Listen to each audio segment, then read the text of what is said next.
Hey everybody, and welcome to another edition of All Things Universal Orlando.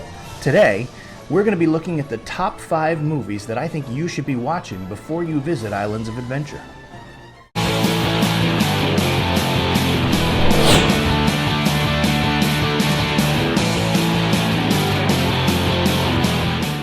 So before we begin, I want to remind you to like, subscribe, and hit the bell notification so you can be made aware every time we put out a new video. And remember to check us out on Instagram, and now you can also find us on Facebook for exclusive content. Let's get to it. Hey again everybody, I just want to thank you for being a part of this. If you haven't subscribed, please go ahead and hit that subscribe button. Hit the like button. It does a lot of cool things with YouTube algorithms that helps get this video out there. And I do think there is an audience for what we're doing today. And what we're going to be doing is looking at the top 5 movies that I think you should be watching that will enhance your trip to Islands of Adventure. It doesn't necessarily mean that I like these movies, and I'm not going to give you a review of the movies. I'm going to tell you simply what I think you should be watching, why I think you should be watching it, and in what ways it may or may not enhance your time. So let's get to it. Great stunt, number 5. Number 5 is a movie that most of you have probably never seen, probably haven't heard of, and might not even know was ever made into a movie. It's from 1980, and that's Popeye. It was directed by Robert Altman, a 5-time Academy Award nominee. He hasn't won, or he never won, but he has been nominated 5 times, so we have a good director. But more importantly is the casting of Robin Williams in the feature role as Popeye. What an amazing job he does bringing the cartoon of Popeye to life. Now, I'm old enough to have seen the cartoon of Popeye, even the black and white ones, when I was a little kid. I mean, I watched that. I liked Popeye. I thought it was pretty cool. And when you see Robin Williams bring this character into reality, it's frankly remarkable. Now, the movie isn't that great. I mean, it's not the best movie I've ever seen. It's certainly not the worst movie I've ever seen. I will say it is a long movie, and I think it's too long. But for a younger generation who has no idea who Popeye is, or who has just heard of him, or maybe seen a cartoon or two, this will help by watching the movie. You will understand the character development better. You will understand the concept of spinach making Popeye stronger. In addition to that, Shelley Duvall is the actress who plays Olive Oyl. And it's amazing. She looks exactly like the cartoon, which I didn't think was possible.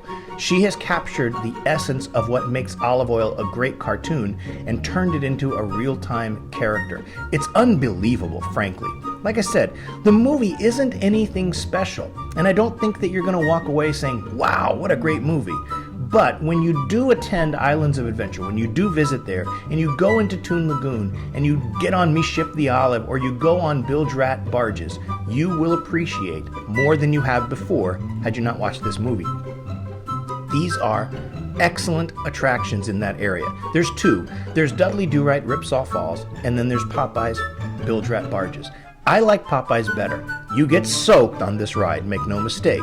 But if that's your thing, you're gonna love this. It's a rapids ride, and it's one of the best ones, if not the best one, I've ever been on. Tons of fun. Like I said, the only downside is you get soaked.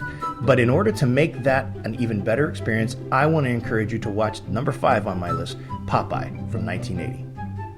Number 4, boop boop be doop boop. Number 4 is a movie that probably many of you have seen. A very popular movie. It was a Universal property that did very well, and that's The Cat in the Hat. Directed by Bo Welch back in 2003 is when this movie was made. It stars Mike Myers, who I think is a brilliant comedian. I know that a lot of people say he's hard to work with. I don't care. I don't have to work with him. I think he's a brilliant comedian. And when he brings The Cat in the Hat to life, it's amazing. It's a totally different take. Different, I think, than the books on some level. But it's also really good and unique. Also stars Alec Baldwin, the late Kelly Preston, and you get to see Dakota Fanning in one of her early roles. This is a fun movie. And it's a fun movie for adults as well as kids. It's entertaining. It tells a good story. It's really just a lot of fun. And of all the movies on here, one of the better ones. Now, I want to say this about the movie and the attractions. I don't really know necessarily that it's going to improve the attraction experience. And the reason I think that is because Mike Myers' take on the Cat in the Hat is so different than Dr. Seuss's original drawing. It's just different. And there are other shows and cartoons that are more adaptable to the actual attraction. That being said, the movie is good, and that will make it better for sure in and of itself. But it enhances other elements. It's not just the Cat in the Hat ride, but High in the Sky Seuss Trolley or the Lorax. And there are a number of films that have been produced in the Dr. Seuss realm, whether it's the Lorax or the Grinch or Horton Hears a Who. There's a number of films, and hey, go watch all of them. They will make Seuss Landing a better time for you. But The Cat in the Hat, from the movie standpoint, is just, I think, the best movie of the lot there. It's also live action. It's not character. It's not CGI. And so from that standpoint, I just enjoy it better. Again, Mike Myers' take on the cat is amazing. Thing 1 and Thing 2 coming into play in real life or in real time is just very well done. Bo Welch did a great job directing this film, in my opinion. And I think for all of the reasons I just said, you should watch this movie. I firmly believe it will make your attraction experience better in the entirety of Seuss Landing. And for all those reasons, that's why this one comes in at number 4. Top 10 gigawatts! It's number 3! Number 3, Kong Skull Island. I really liked this movie. I honestly did. I'm a fan of Tom Hiddleston, who plays the lead role, and I think everybody in the world is a fan of Samuel L. Jackson, who is in every movie ever made, it would seem, and he's in this one too. Also features John Goodman in a unique role, not a comedic role at all, and it's very good. It's very well done. I liked Kong Skull Island. It came out in 2017, and it is absolutely directly associated with the attraction. Now, some of the people are not the same, but the element is the same, the concept of what you see going on. The story in Kong Skull Island is taking place, I think, back in the early 70s. John Goodman plays a guy who wants to prove that there is it's a hollow earth and that there are unique creatures living there, that kind of thing. Samuel Jackson plays the military leader who has this vendetta against Kong.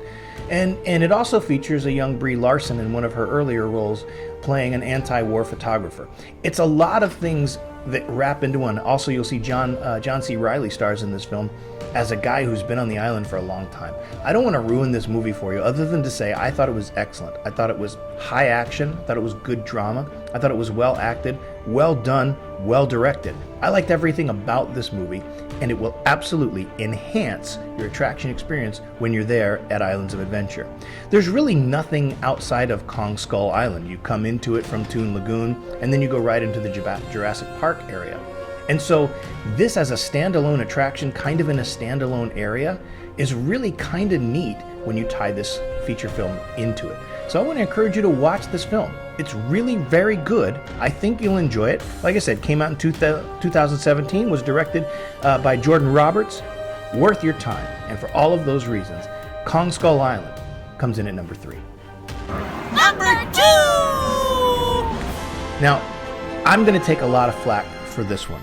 And the reason I'm going to take flack for it is because it's not at number 1. I know there's a lot of people out there who think this should be at number 1. It was number 1 when I mentioned the top 5 movies you should see before going to Universal Studios. And I'll put a link to that in the description, maybe put it in one of the cards right up here above you. But what I want to get at is this. There is a reason I'm putting it at number 2, and it's not because I like number 1 any better. I just think with everything happening in the park right now in 2021, as we're starting to come out of COVID, it's a better number 2 than it is at number 1, and you'll understand in a second. Number 2 is the entire Harry Potter film collection. Dating from 2001 to 2011, there are multiple directors, stars Daniel Radcliffe, Rupert Grint, and Emma Watson, among a plethora of other big-time cast members. You know the story. I'm not going to break this one down for you. I don't have to break it down. Certainly see the first film, but I would encourage you to see all of the films. Excellent stuff here. J.K. Rowling's creation has been brought into real time, into real life, from the standpoint of theater, like nothing else. It may be the largest, most successful franchise in history, and that's saying something considering you have things like Star Wars and Lord of the Rings. I'm not just saying that I like it better, and I'm not going to do the research to see which one has grossed more. I don't care. What I know is that this property in Harry Potter is enormous, and it has brought billions of people and billions of dollars to Universal Studios by creating the wizarding world of Harry Potter. Your experience will be absolutely improved. It will absolutely be a better time if you've watched these movies. It will even be better if you've read the books. Do both, but we're talking about movies right now. Certainly watch the first one. If that's the only one you're going to get to, watch that one. It will make the entire trip better. I promise you that. The Wizarding World will come to life in a way you wouldn't understand had you not watched the films. And for all of those reasons, Harry Potter, the whole film series, comes in at number 2. Now, I do have an honorable mention, and I hesitated and vacillated as to whether I wanted this to be honorable mention or if I wanted to switch this one with Popeye at number 5. The honorable mention is Dudley Do-Right, a film from 1999 starring Universal's own Brendan Fraser in the title role of Dudley Do-Right. Let me just say now, it was directed by Hugh Wilson. This is a horrible movie. I mean, it's just terrible. It's borderline unwatchable. It's just slapstick. I mean, it does capture the element of Dudley Do-Right and all of his escapades and his dim-witted approach as one of the Royal Canadian Mounties. It does that very well. The movie's just not funny. It is slapstick, and I'm fine with slapstick, but it's bad slapstick. It's just not good. It also stars Sarah Jessica Parker in the role of Nell, Dudley's, his love interest. And Brendan Fraser does a pretty good job bringing Dudley Do-Right to the screen. It's just like I said, the movie's not very good. Watch it, if you can. Will it enhance the attraction experience? I think that it will, because most young people have no clue who Dudley Do-Right is. And this will help them. And I don't know of any other better renditions that you're going to be able to get your hands on to help improve this. So, for all of those reasons, this one comes in as the honorable mention. Now, before I get to number 1, I want to list the 5 that we've covered so far. Number 5 is from 1980, is Popeye. See it just to see Robin Williams and Shelley Duvall play Popeye and Olive Oyl. Number 4, The Cat in the Hat. Mike Myers is great. It's different than the books. It's even a little bit different than Seuss Landing, but it will add to the experience. Number 3, Kong Skull Island. It's like the ride, only in movie form. It's really good. You shouldn't miss this film. And number 2 is the entire Harry Potter film collection for all the reasons I just told you about. So here it is. Number 1! The number 1 movie I think you should be watching prior to visiting Islands of Adventure. It's not one movie. It's a series of movies, just like Harry Potter. The whole Jurassic Park saga, with the Velocicoaster opening right around the corner, scheduled to open within about a month of me making this video, maybe 2. I think there's going to be a new buzz that has cycled around this section of the park. It's been rethemed, it's been revamped. They've added the Jurassic World element to the Jurassic Park element. They've married them together beautifully. There are a number of attractions to do there.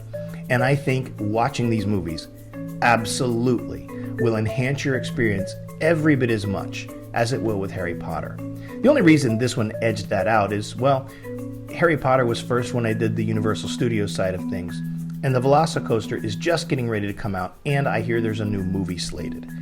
So, multiple directors. Of course, Steven Spielberg directed the first 2, the original Jurassic Park in '93, and then Jurassic Park: The Lost World. And then you had different directors do Jurassic Park 3, and then the revamping or the retheming with Jurassic World, starring Chris Pratt and Bryce Dallas Howard, and then Jurassic World: Fallen Kingdom. I like the new ones equally as much, and like I said, I hear there's a new one in the slots.